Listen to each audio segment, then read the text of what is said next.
speakers. So first, Madam Vice President, you traveled the country connected with communities and young leaders. Just this past fall, during the Fight for Our Freedoms College Tour, you engaged over 15,000 students on college campuses across the country on the most urgent issues of this moment, in particular, the fight for our most fundamental freedoms.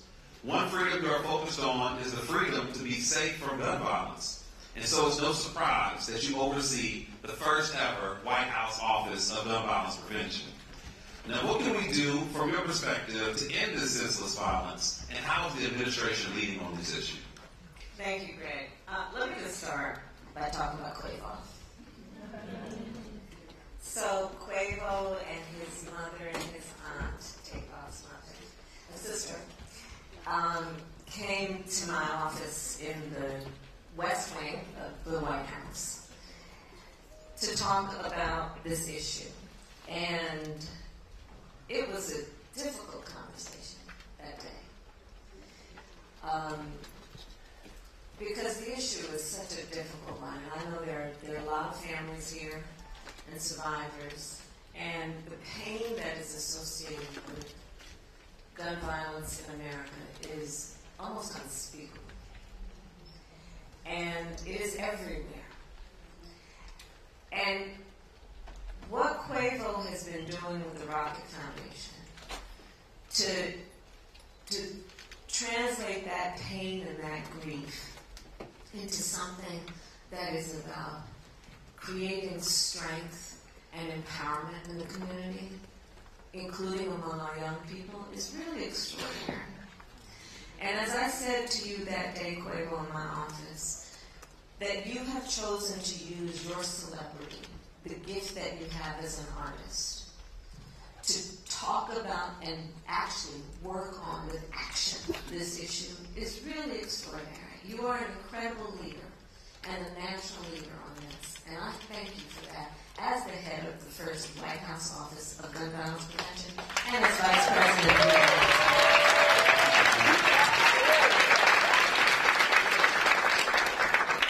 And so this issue is, well, let me just start with this. It doesn't have to be this way.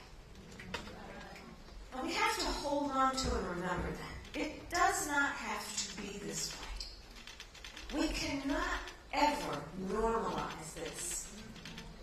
We cannot ever get used to it. And we certainly cannot accept it.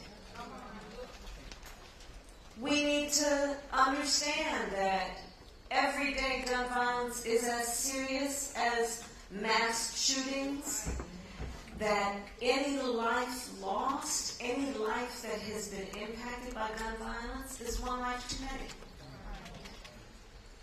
We have to think about this in the many ways that the injury occurs, which includes, of course, the tragedy of life that is lost, but also the trauma that is an additional form of injury that can exist for a lifetime if we don't put resources into calling it what it is and putting the resources into diagnosis and treatment.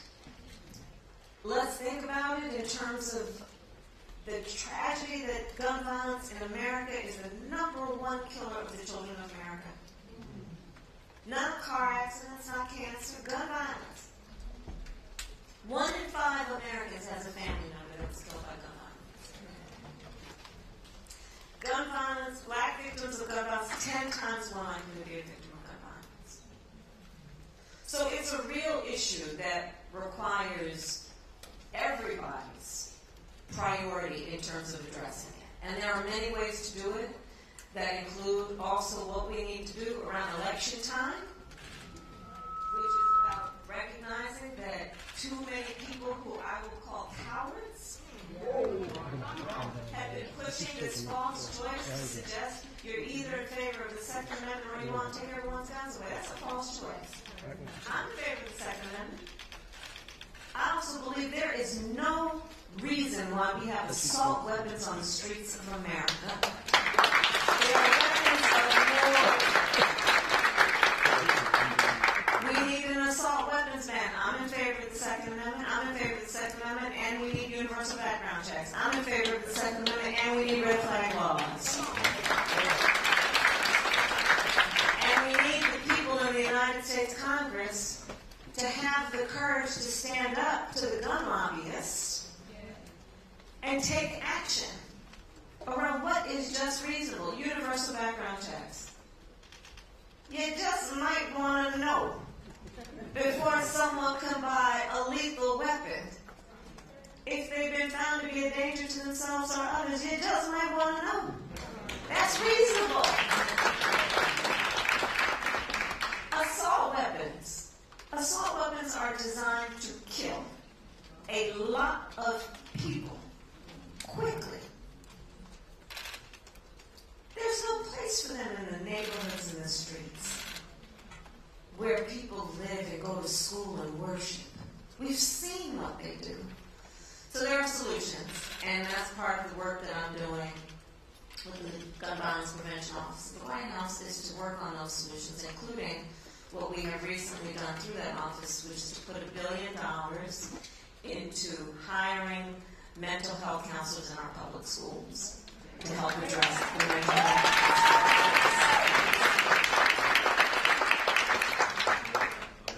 Madam Vice President, you spoke with courage, and there's nothing more courageous than losing someone and stepping up and taking action. And Quavo, you did one of the bravest things with your family by coming to Washington and advocating for change.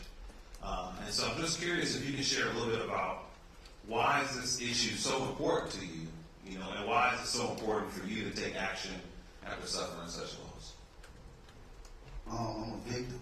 I got a second chance. I feel like I wouldn't be here if everybody, it would have. I just look at myself as like, when I saw him laying there, I feel like I saw me laying there. So I feel like when I'm doing something like the Rocky Foundation, I just want to uplift his legacy and make sure to keep his name alive. So that's why we're here.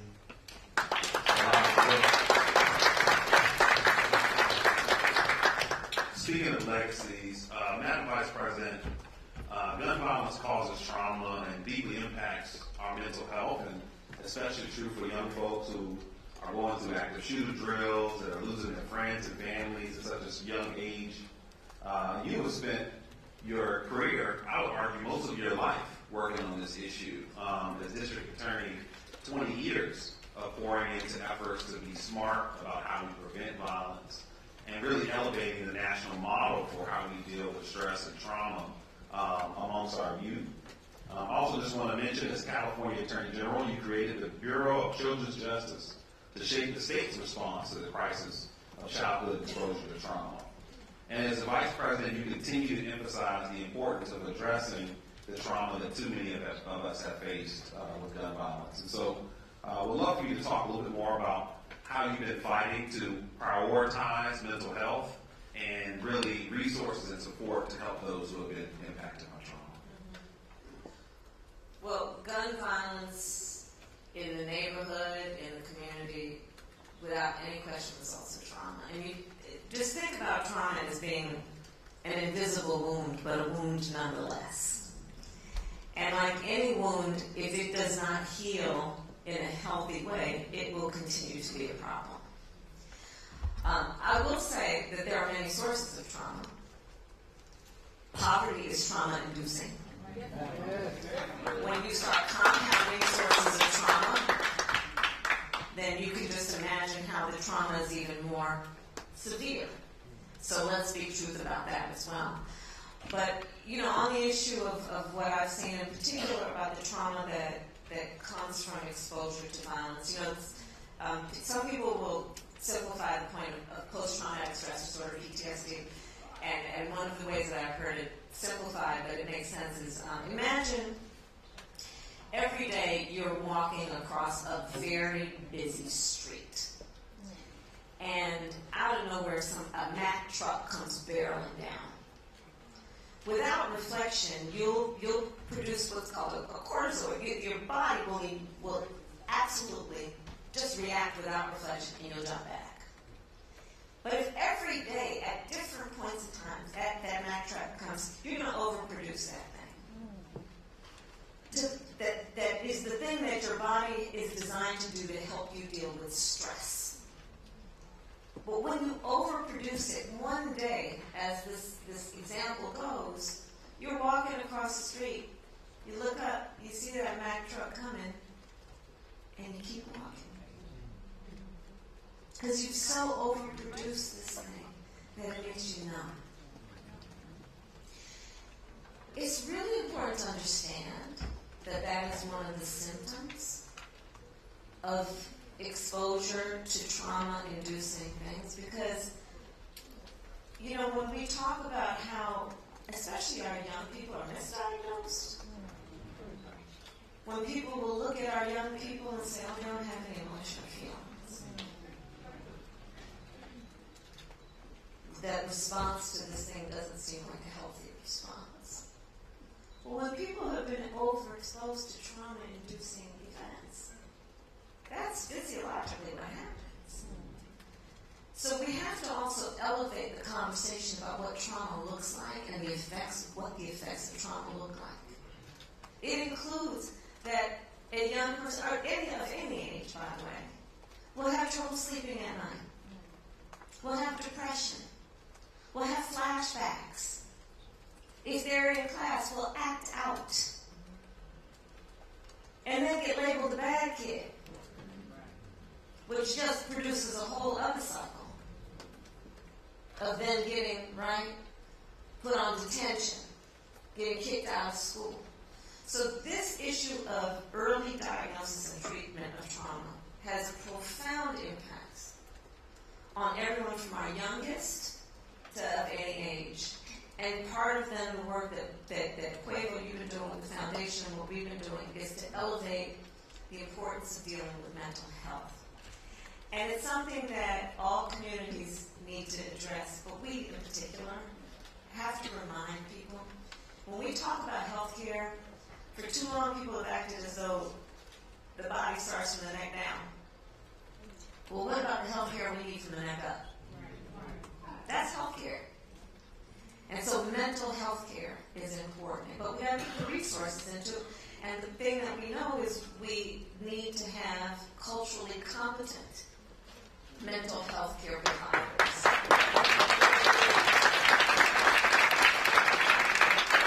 You mentioned, Greg, I did the college tour last fall. And I went to a number of schools, including our HBCUs, of course, and I would challenge the young people. You know, like there was back in the day, challenging people to go to public service. I'm challenging our young leaders. Think about a calling for yourself in the profession of mental health. Whether it be from being a therapist to being, going to medical school. But we need more people doing this stuff. And the one thing that I find with our younger leaders is they're more willing to talk about mental health than people of older generations. And I see that as a sign of opportunity. But to meet them where they are and what they're asking for, we need more resources going into the treatment. And I think we can get there. And we've already, for the work that we've done, over 300 mental health counselors in the public schools of Georgia as a result of the work the President and I have done.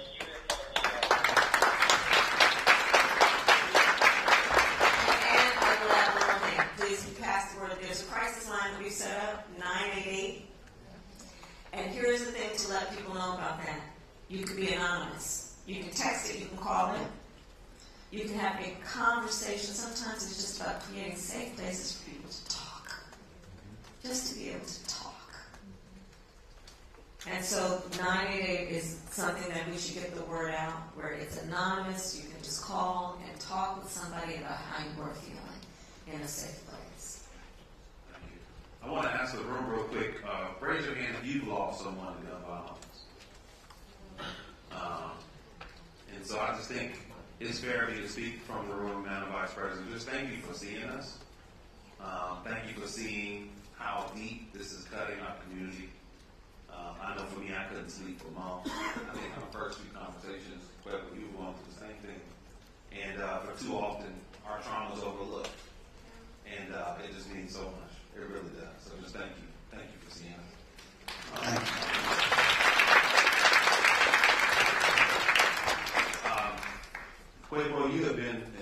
inspiration to me, and look at this big room of so many people from Atlanta, but not just an inspiration on musically, but in your community and really on the entire culture, black culture in America. And I just want to thank you because you've been fighting for resources for our communities and for youth all over the country. And Rocket Foundation is such a huge transformative organization. And I just want to give you some space to talk more about why this is important and the vision that you have for this foundation. I mean, like I said, it didn't hit hard till it hit home with me. So we founded the Rocket Foundation honoring my nephew legacy and just seeing progress and seeing the support and seeing we got the vice president, we got all y'all in here that actually had the same experience that I have. And it's just like, once again, like me being on this stage is very, very tough for me. At the end of the day, it's like I'm already like a year missing my nephew. So just seeing some type of progress. We launched the Spark Grants, and we want to make sure that we get these organizations that want to do something about it, funded. We want to make sure we support them. I feel like everybody needs to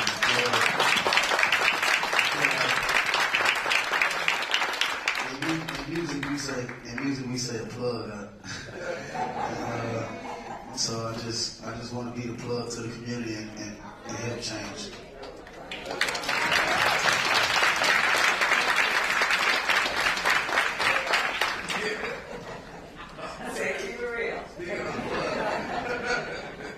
Well, Madam Vice President, we would love to close with one more question from you. I mean, there are so many amazing young leaders here that are streaming from all over the country, survivors, activists, frontline providers, violence intervention, mentors, so many leaders.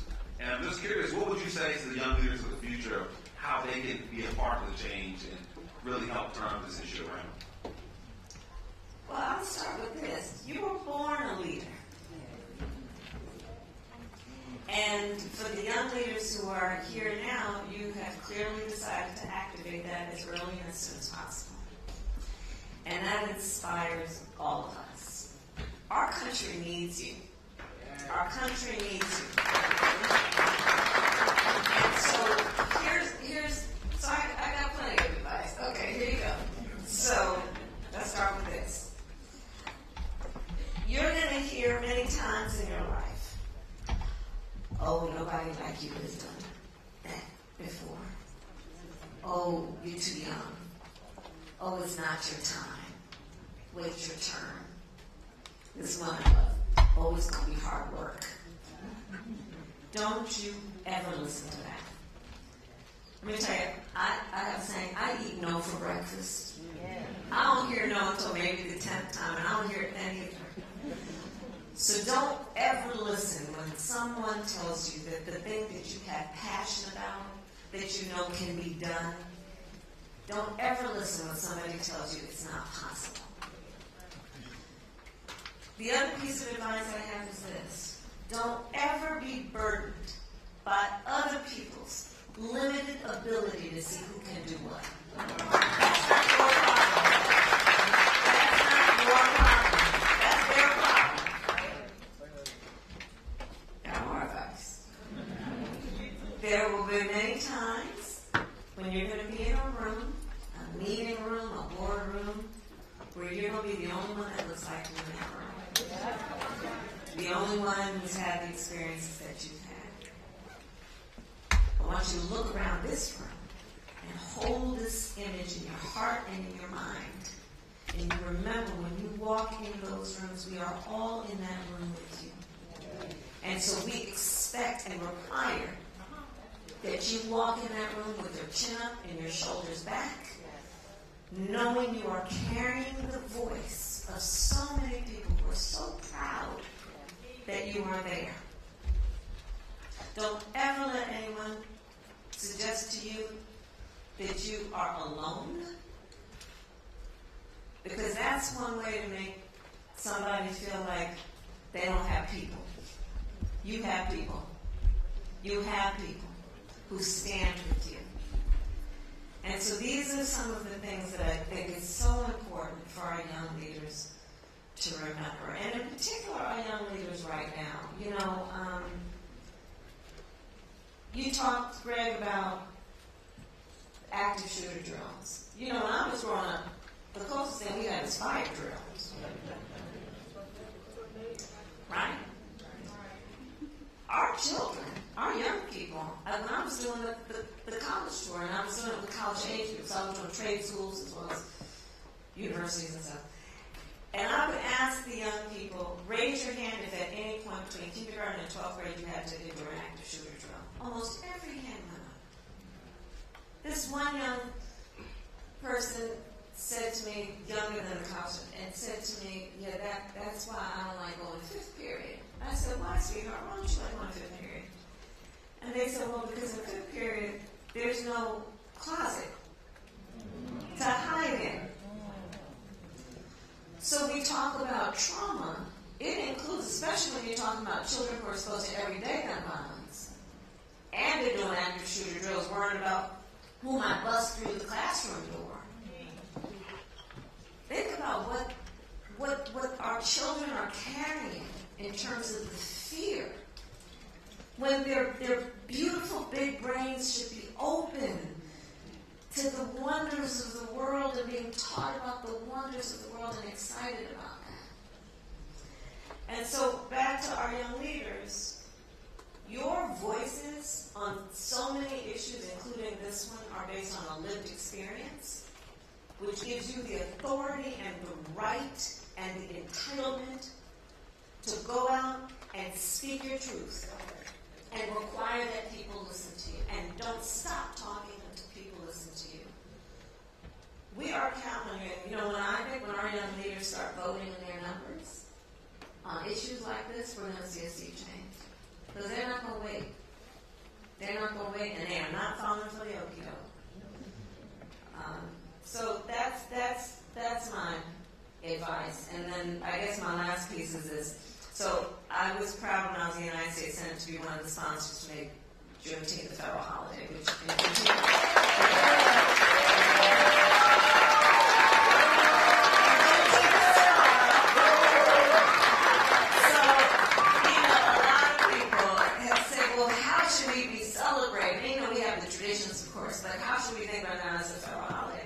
so one of the things that I've issued as a call to action, so I would invite everyone to participate, is among the many ways that you celebrate Juneteenth, think about how you can ask just your neighbor or your cousin or somebody to make sure they're registered to vote. Let's think of it as a day of action to register people to vote as well for Juneteenth. So.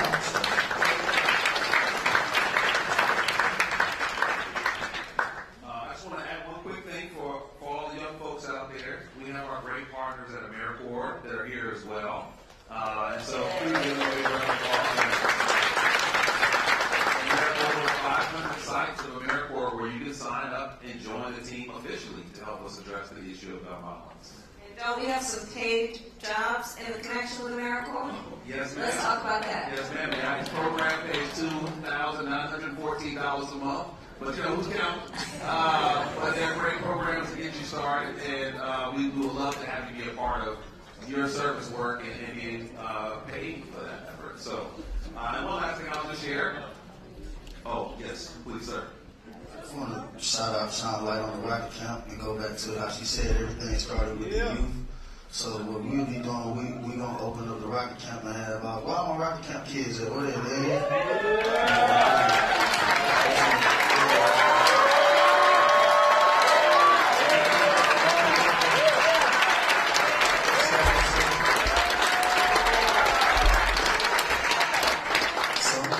Pull up to the camp, you know, we're gonna make sure we play basketball, have some fun things, and at the same time, there's gun prevention programs and many other programs in there. So I'm hands-on. I will be coming to see y'all boys right now. Would like to say the last word? We have more work to do, but good work is done. And let's not let anybody make us think that we cannot make a difference.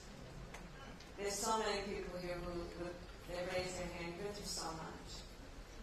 And it's never ending in some ways, but we can't let these circumstances take away our purpose and our knowledge that we can make a difference. And I look at this leader, and Quavo as an example of that. You inspire so many people.